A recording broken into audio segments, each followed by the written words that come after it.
Income tax payer की सुविधा को ध्यान में रखते हुए इनकम टैक्स रिटर्न फाइल करने की तारीख बढ़ाई गई थी, तो इसे बढ़ाकर 15 सितंबर 2025 कर दिया गया था। इसके बाद 16 सितंबर किया गया। हालांकि अब बिलेटेड ITR 31 दिसंबर 2025 तक फाइल किया जा सकता है। इनकम टैक्स डिपार्टमेंट की ओर से इनकम टैक्स रिटर्न फाइल करने के लिए हर साल डेट तय करती है। वहीं टैक्स ऑडिट रिपोर्ट की फाइलिंग की अब 30 सितंबर से बढ़ाकर 31 अक्टूबर 2025 कर दी गई है।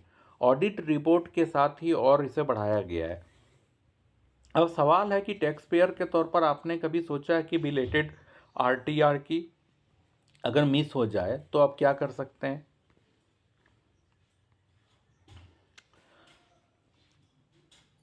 तो इस साल इनकम टैक्स रिटर्न बिल्कुल फाइल ही ना करें, तो इससे क्या ना, खासकर जब आपकी आमदनी छूट सीमा से ऊपर है और आपको इसे फाइल करना जरूरी है, तो इसके नतीजे और लगने वाली पेनल्टी क्या होगी इसको देखना होगा।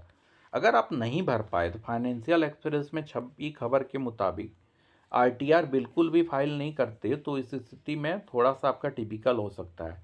आपकी कमाई की जानकारी टैक्स विभाग के पास बनी रहेगी। विभाग track bank transaction, TDS, AIS, SIS की रिपोर्ट के आधार पर आपकी आय का अंदाजा लगा सकता है।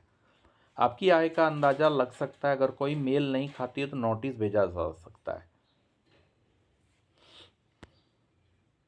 कुछ खास मामलों में कॉन्डोनेशन रिक्वेस्ट के जरिए से देर से ITR फाइल करने की अनुमति मिल सकती है, लेकिन यह पूरी तरह विभाग की मंजूरी पर निर्भर करता है। वहीं अगर आप इनकम टैक्स डिपार्टमेंट को आपकी पेनल्टी अघोषित आय का पता चलता है तो पेनल्टी 100 से 300% तक हो सकती है।